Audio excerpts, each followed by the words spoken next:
জয় গুরু। আমরা দেখবেন শ্রী ঠাকুরের কাছে বিভিন্ন রকম ভোগ লাগিয়ে থাকি। যেমন ধরেন ফল ভোগ, কিংবা মিষ্টি, কিংবা বাতাসা, এরকম অনেক কিছুই আমরা ঠাকুর ভোগে দিয়ে থাকি।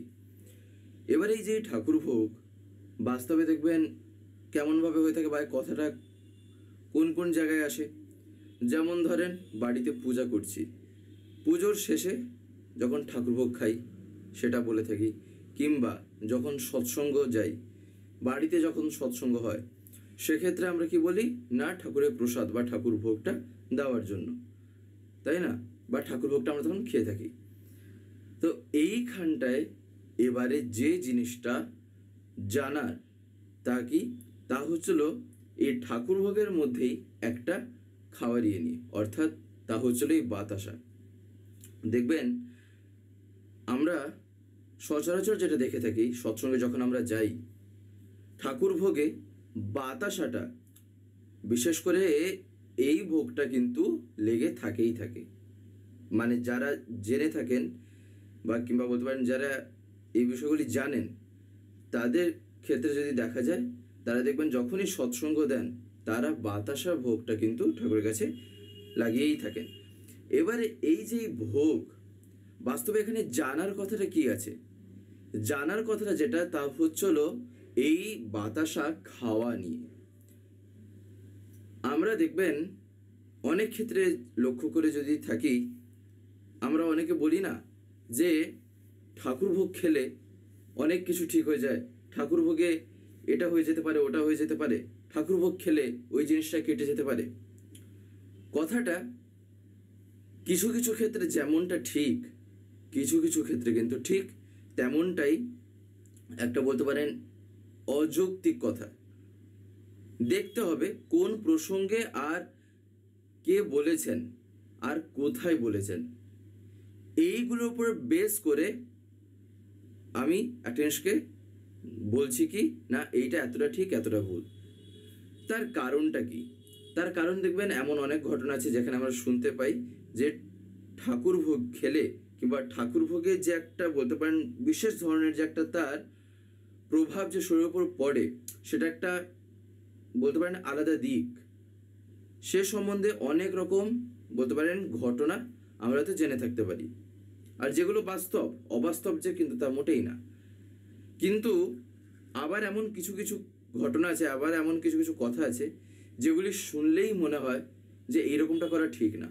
যেমন এই যে লাল বাতাসা ঠাকুরের কাছে যে আমরা দিয়ে থাকি, এই লাল বাতাসা জেনারেলি সবার পক্ষে খাওয়া কিন্তু ঠিক না। বিশেষ করে কাদের জন্য? বিশেষ করে হচ্ছিল যারা ডায়াবেটিস কিংবা যাদের সুগার আছে, সেক্ষেত্রে অ্যাভয়েড করে চলাটাই ভালো। তার জায়গায় আলাদা যদি কোনো জিনিস থাকে যেটা খেলে এই সুগারের প্রতি একটা তো লক্ষ্য রেখে করা দরকার, যাতে এদিকটায় লক্ষ্য রেখে আমি ঠাকুর ভোগটা গ্রহণ করতে পারি। এই কথাটা এবারে কেন, এই কথাটা হঠাৎ করে কেন আসলো? তার কারণ একদিন আচার্যদেবের কাছে তখন আমি বসে, সেই সময় একটি দাদা তিনি এসে নিবেদন করছেন যে তার সুগার হচ্ছিল আনকন্ট্রোলড, অর্থাৎ তার নিজের কন্ট্রোলে নেই। সহজ কথা বলতে গেলে সুগার প্রচণ্ড আপ ডাউন করে। আর এদিকে কি না, এদিকে হলো তার শরীরটাও তেমন ঠিক না, এতটা বলতে পারেন একটা যে সুস্থ মানুষের ক্ষেত্রে যেমন আমরা দেখে থাকি ঠিক তেমনটা কিন্তু না।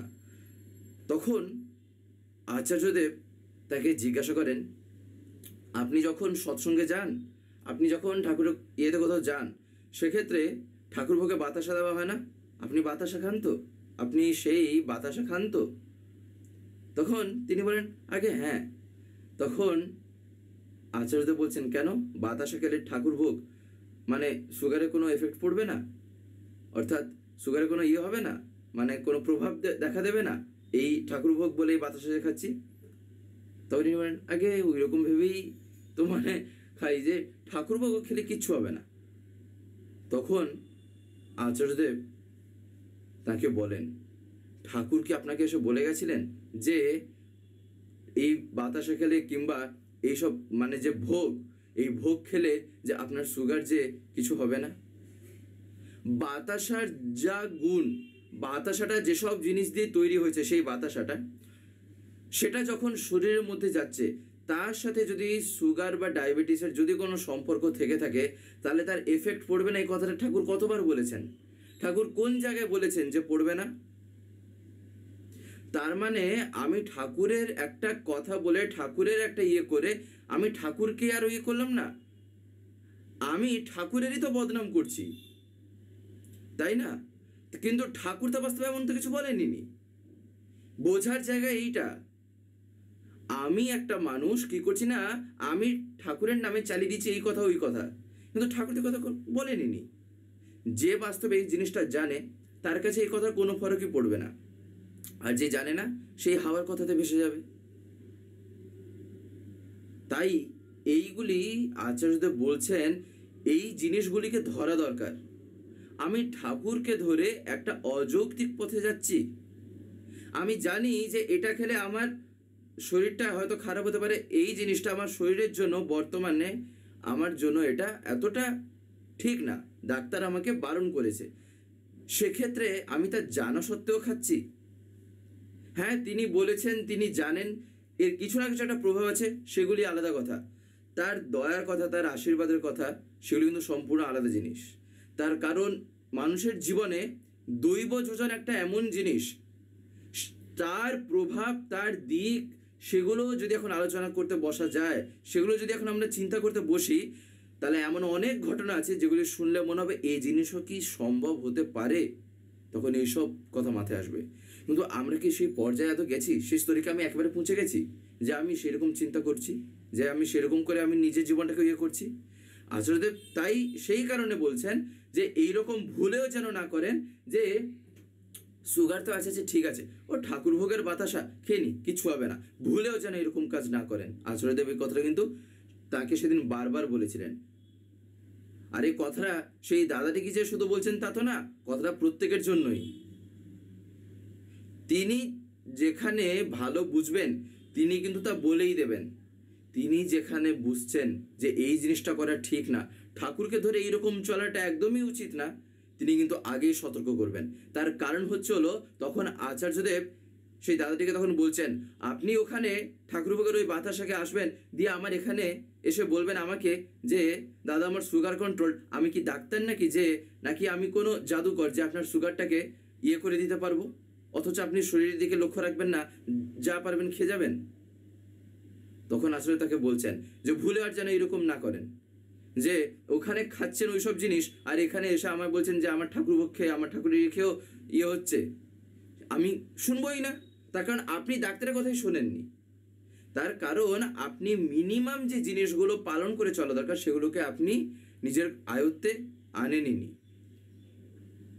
আপনি কি ভেবেছেন ও ঠাকুরের একটা জাদুর জিনিস বুঝি, কোনো কিছু কোনো প্রভাব পড়বে না, ঠাকুর তো তা তো কোথাও বলেননি, তাই না? এমনকি ঠাকুরেরও যখন শরীর খারাপ হতো, ঠাকুরের যখন একটা সময় শরীর খারাপ হয়েছিল, তখন ঠাকুরের ইয়েতেও দেখা গেছে যে ঠাকুরকে যে এইসব জিনিস থেকে, অর্থাৎ বলতে পারেন মিষ্টি কিংবা তজ্জাতীয় যে জিনিসগুলো হয়, কিছুদিন কিন্তু দেওয়া হয়নি।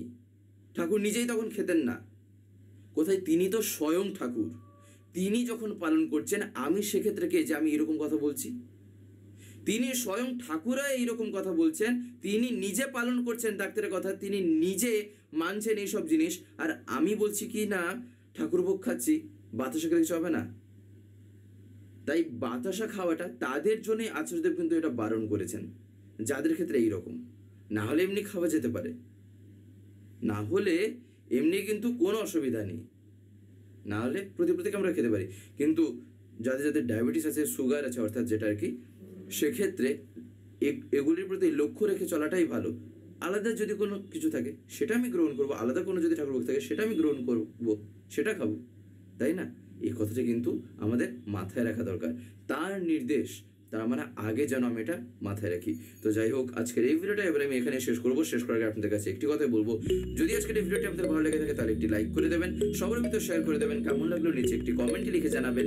আর যদি চ্যানেলটিকে কোনো সাবস্ক্রাইব করে না থাকেন তাহলে অতি অবশ্যই চ্যানেলটিকে সাবস্ক্রাইব করে পাশের বেল আইকন প্রেস করে অল করে রাখতে একেবারেই ভুলবেন না, আর এরকম বিভিন্ন নতুন এবং ইন্টারেস্টিং ভিডিও সবার আগে পাওয়ার জন্য। জয় গুরু, বন্দে পুরুষোত্তম।